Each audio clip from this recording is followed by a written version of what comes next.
of preserving public health. Direct contradiction. Intimidating your public with sirens and lights and dirty looks causes anxiety, insecurity, and even depression in society. This is not public health. Take a look at safety. I don't think anybody in urban areas feels safe around the police anymore. And let me also say this as well, because I'm saying this at the request of my police officer friends. Some of my friends that are police officers and law enforcement officers, they are embarrassed at the conduct of other police officers and law enforcement officers. My presentation here today is in no way a disrespect or an over-criticism of the police department or policing. In fact, I'm seeking a solution here today, and I ask everyone, police included, to join me on that solution. Many of my police friends, those in law enforcement, they're embarrassed. Sort of the way we hip-hoppers are embarrassed when other hip-hoppers do stupid things, and then the whole of the hip-hop community has to take that image on, even though we are not that. Police. Promotion of public health, safety, and here's the big word, morals. You mean to tell me the police are supposed to be promoting morality? That's what it says here according to the law. It says you're supposed to be promoting morality. What is morality? What is morality? Morals. Morals is a community's interpretation of right and wrong.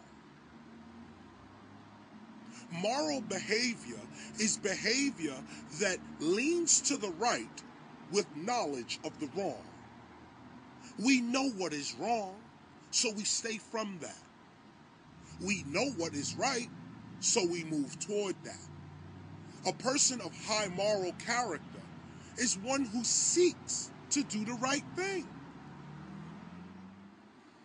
Police officer. One of the staff of men employed in cities and towns to enforce the municipal laws and ordinances for preserving the peace, safety, and good order of the community. The reason police officers are in your community is so that they can establish peace. So look at where the problem is coming from in society. First, we are not paying attention to our own principles and laws. We're not treating each other with respect. We're not adhering to our own principles. That act then causes government to impose its rules on you for your own safety. If we would just follow our own principles, you would lessen dramatically police misconduct. We are looking for the police to correct themselves, and the law said that's not the law.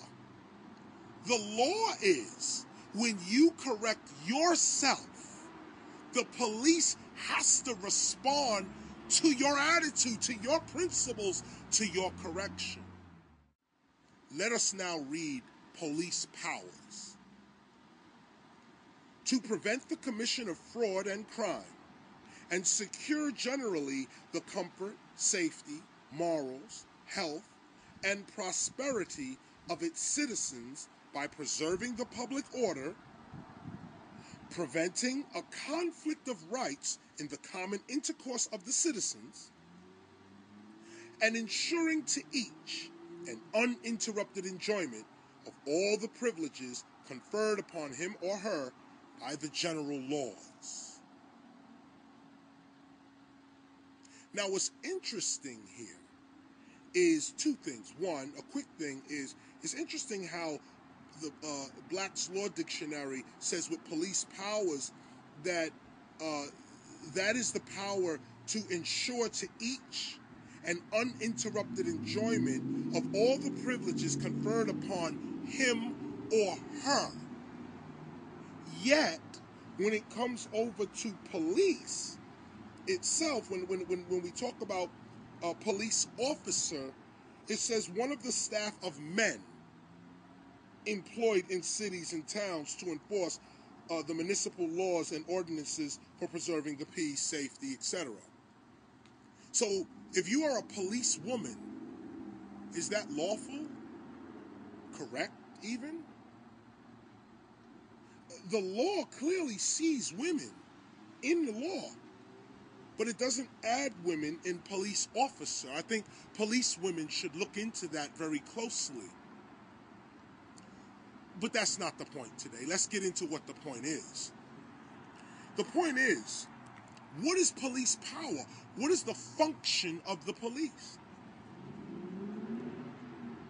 To prevent the commission of fraud and crime, moral, safety, health.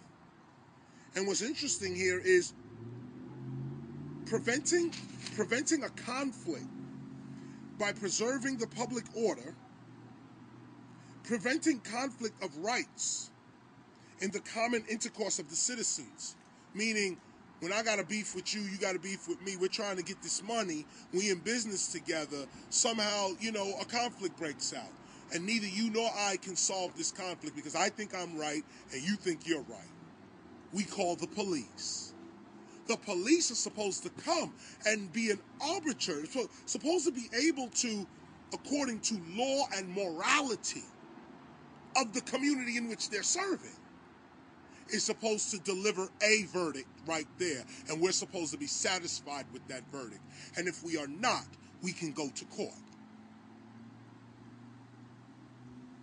Police are supposed to be solving arguments within society. When you call the police, you're supposed to be calling peace into your life. You're supposed to be calling in tranquility. You're trying to remedy this situation. So we looked at police and policing. We looked at law enforcement officer, which was different from police officer. And we were just now looking at police powers.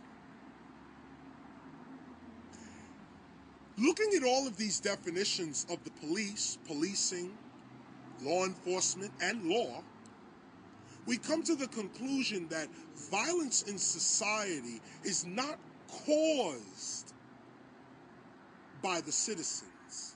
It is caused by the breakdown of morality in citizenry and in law enforcement.